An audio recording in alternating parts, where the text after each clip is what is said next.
Welcome everyone. Hello everyone. Welcome to the new episode of BQool Inbox, where we reply to your questions about BQool software and services. I am Marco, and this is Eric. What's up, guys? So let's get to the questions. Let's start with the first one. The first question is from Michelle. Michelle is asking, I am trying to set up a campaign where an email goes out when someone sends us a question through the Q&A tool, letting them know that we will be with them shortly.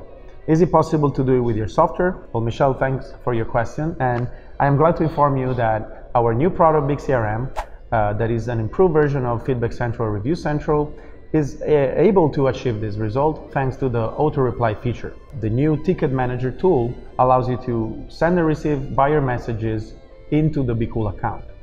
And if you go to settings, tickets, you can decide which auto-reply feature to turn on, including the Q&A. So we offer default templates for your reply in multiple languages for the multiple marketplaces.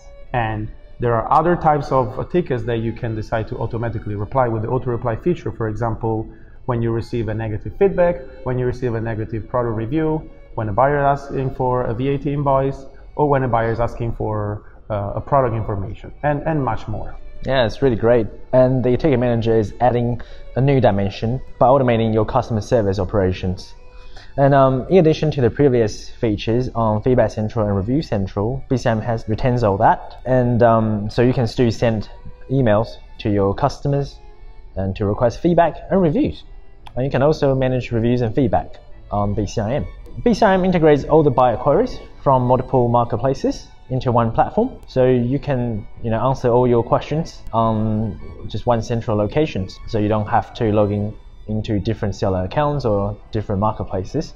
And it also gives you a comprehensive view of your buyer. So the buyer information can include such as feedback or order history or like purchase history and such. Yes, BigCRM is really adding a lot of new features to our product, and you can just go to the website and start a free trial. Or if you are an existing Feedback Central or Review Central user, you can just change your plan to a BigCRM plan and just try the new features now. All right, on to the second question. Second question. So the second question is coming from Trey. And Trey is asking, can you please tell me if the 5-minute speed plan is definitely faster than the 15 repricing plan? Because I've been told it's down to Amazon to update prices on their end. How can you constantly reprice every 5 minutes if this is the case? Interesting question. It's interesting, yes. Yes. Well, Troy, in order to reprice, BQool needs the pricing report information from Amazon SQS, which would only be sent to the system if there's a change in prices or rank. Once BQool receives the SQS report, the system will check the repricing rule and to keep the pricing or to change it according to the repricing scenarios that BQool receives. And this operation is normally done in 15 minutes on the standard plan, or it's done within 5 minutes on the accelerated repricing plan, and which is $100 and above. Exactly. We offer two different speeds, and there is a common misconception that Amazon is limiting the repricing speed. But actually, I would like to explain that the limitation is not on single operation, but is on the total number of operations done through the MWS system on an hourly and daily basis. So basically, it only affects sellers that have multiple marketplaces, multiple third-party softwares, and have more than 10 or 20,000 listings. Yes. Absolutely. This was important to say, and we can go to the next question, number 3. The question is from Steve. Steve is asking, how does BQool handle repricing when the buy box is suppressed? Thank you, Steve. This is a concise but very important question. When you are using a rule set to compete with the buy box, then the system cannot target any seller if the buy box is suppressed. There is a special setting inside this kind of rules that is able to set one single price for you in this situation. For example, you can go to your min price, you can go to your max price, you can add a percentage to your price. We noticed that a lot of our users, for example, are setting it as min price plus 20%. So you will have a pretty low price, but at the same time, you're not losing all your profit. But I do think there's a best course of action for this. That is to create a repricing rule for this case and set the compete with the lowest price. Yes. And this way you can keep competing against the other sellers, whether this is a buy box winner or not.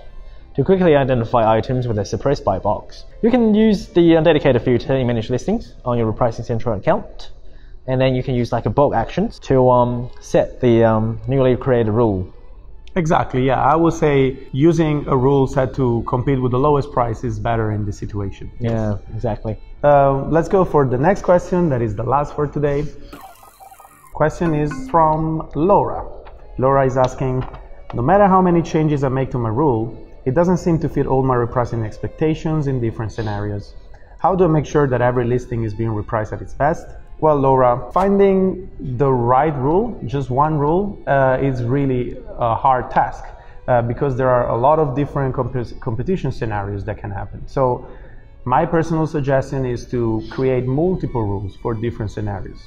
For example, as we said before, for when the buy box is suppressed, you can have a rule.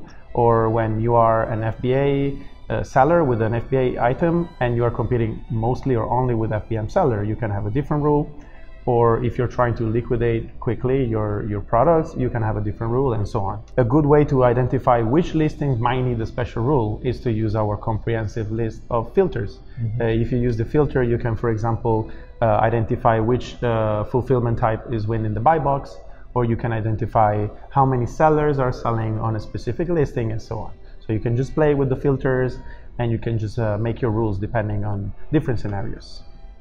Yes, cool. And this concludes our inbox for today. If you want your questions to be featured in the next episode, you can just write in the comment section below or write an email to support@BQool.com.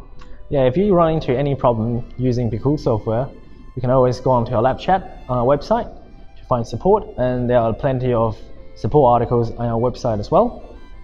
Yes, this concludes it, and thank you for watching. Thank you.